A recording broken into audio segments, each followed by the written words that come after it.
নমস্কার সবাই, আশা করছি সবাই খুব ভালো আছো। আজকে তোমাদের জন্য আরেকটা জল রঙের ভিডিও নিয়ে আসা হলো। যে কাজটাতে দেখো আমি একটু অন্যরকম করে চাপিয়ে দেখাচ্ছি। স্কাইটা ছাড়িয়ে নিই, একদম শুকনো ব্রাশের উপরে কাজটা করা। জল ব্যবহার করাটা অনেকটা কম, এতে তোমরা এইভাবেও কাজ করতে পারো। শুধু মাথায় যেটা তোমাদের রাখতে হবে, কাছে এবং দূরে।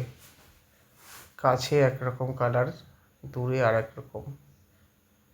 কারণ সবসময় তুমি খেয়াল করবে যে কাছে একরকম দেখতে পাও, দূরে আর এক রকম দেখতে পাও।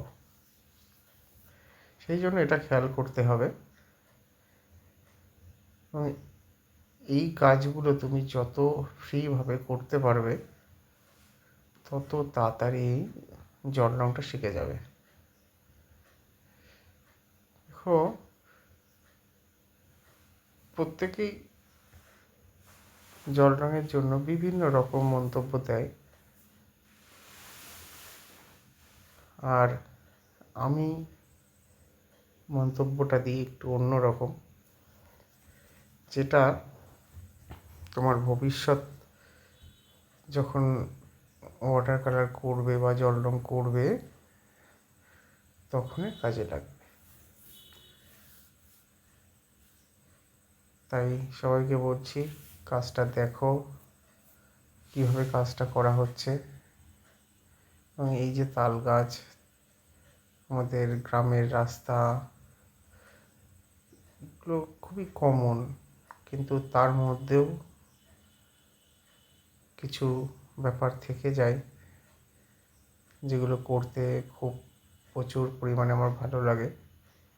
আর সবথেকে বড় ব্যাপার যেটা, আমি গ্রামে থাকি, গ্রামের ছেলে, সেখানে আমি নেচারটাকে খুব পরিমাণে পছন্দ করি। এবং ছোটোবেলাটা ঠিক আমাদের এরকমই কেটেছে, যে গ্রামের মধ্যে খেলতে যাওয়া, হেঁটে যাওয়া। সেই জন্য এখনও পর্যন্ত গ্রামটা খুব পরিমাণে আমার ভালো লাগে। কাজ দেখো, সবাই ভালো লাগলে শেয়ার করো, আর আউটডোর করো, এইভাবে কাজের চেষ্টা করো। যদি কারোর কিছু জানার থাকে তাহলে আমাকে মেসেজ করো।